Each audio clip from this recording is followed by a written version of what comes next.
Hi there, it's NickDutch here yet again. Now, I want to bring your attention to a video I saw on the Free Thinker channel, which if I'm not too lazy, will post a link to in the sidebar. Okay, now this is about the God concept and about atheists trying to gradually, one could even say, bring people into atheism or indeed convert people to atheism.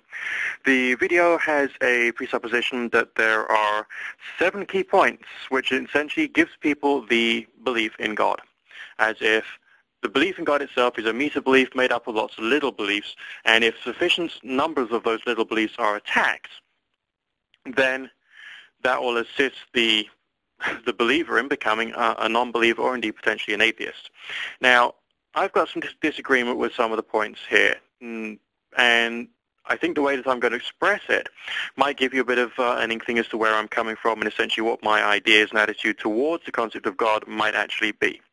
It might not. I don't know. Everyone's going to listen to my video and see it from a very different point of view because we're all human and that's what we do.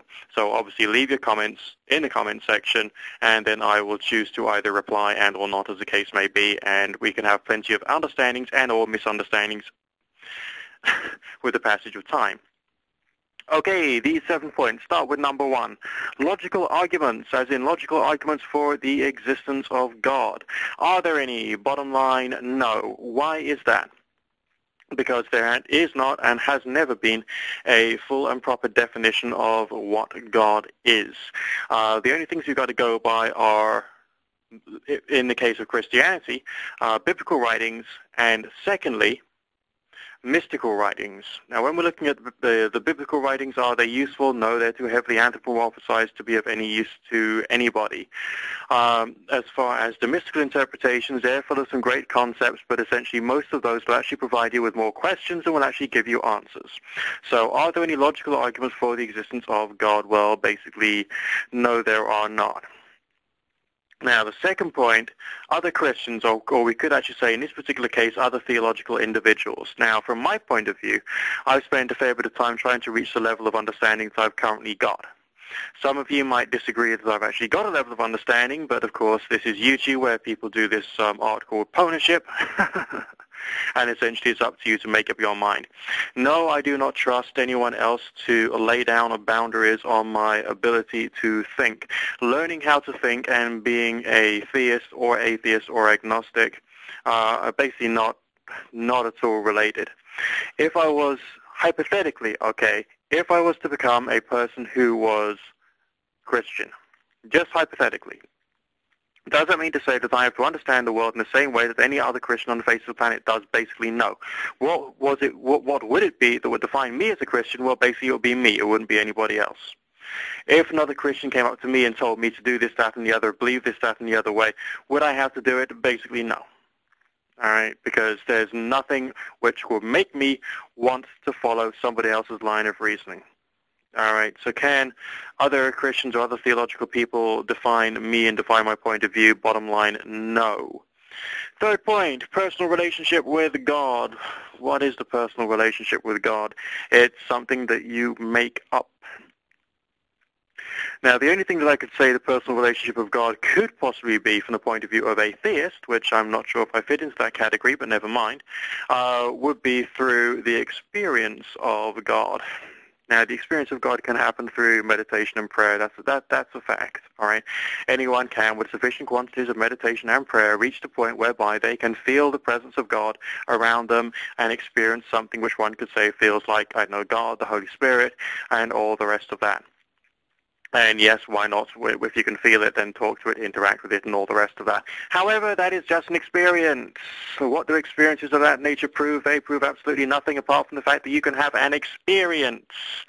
They do not prove that God exists. They do not prove that God does not exist. They do not prove the existence of ghosts, angels, demons, or any of the other supernatural entities on the face of the planet. They just prove the experience. So,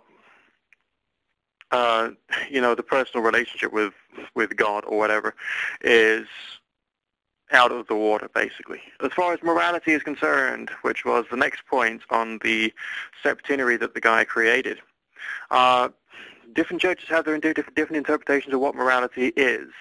Can morality therefore be considered to be from God or of God? No, it can be very different and dramatically different from the various different religious points of view within the same faith.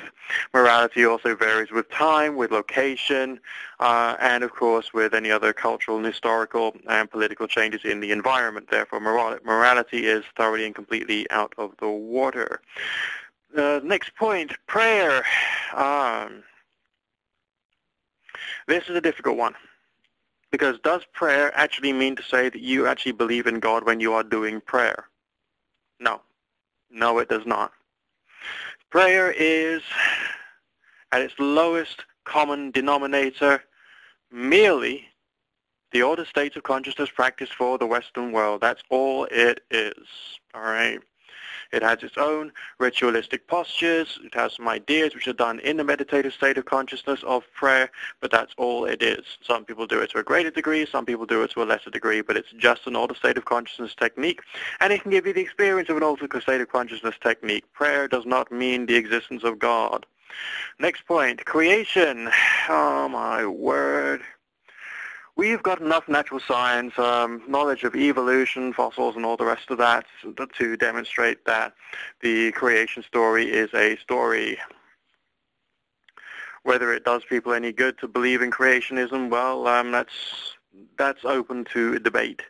But essentially, has creation been proven? Basically not. And the final point is the Bible, well, written by numerous authors. Each of them have their own opinion.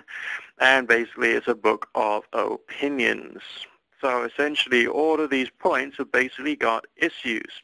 But let's just look at two of the main points there. One is prayer, and another is the personal relationship. These seem to be the only two things which do not rely upon an outside source, namely another individual, laying down the law as to what should be done, what should be said, and all the rest of that. This is down to the individual to be able to have their own experiences. The danger in all of these 7 points, I mean all of these 7 points, is the conclusions that people come to which will give them a feeling of the presence of God. Just remember that the concept of God is so complex. I mean, for some people, for a lot of people, the word God actually just means the universe, which means you. It means you, the person listening, are part of God. It means the table you're sitting at and the chair you're sitting on are part of God. All right? The house you're living in, all right? The country you're living in, they're part of the body of God. The planet we're living on, that's part of God. The universe we're living in, that's part of God. Your consciousness is part of God. So basically, you're a walking, talking brain cell in the head of God to some people. So essentially, you know, the concept really is what is God, but for other people it's no, God is up there and he has given us moral law. The biggest problem is with people jumping to conclusions, or indeed having conclusions given to them and then starting to believe in them without thinking. That's where the difficulty lies, and that's where the problem lies. We're not dealing purely with people who are theological. We're dealing with people who either have not learned how to think, but in the case of people who have PhDs and masters in even medical subjects, or, you know, quantum physics and all the rest of that, we can't say they haven't learned how to think. But we can say that there's something in their social background and environments which means that they have not been permitted to think about certain ideas in any real depth. And that's where a lot of the problems really come from. All right, so from my point of view, I will carry on doing prayer, and I'll carry on doing meditation, and I will carry on having personal experiences. But I ain't taking no direction from anybody else. NickDutch, an agnostic person who does theological practices, signing out for now.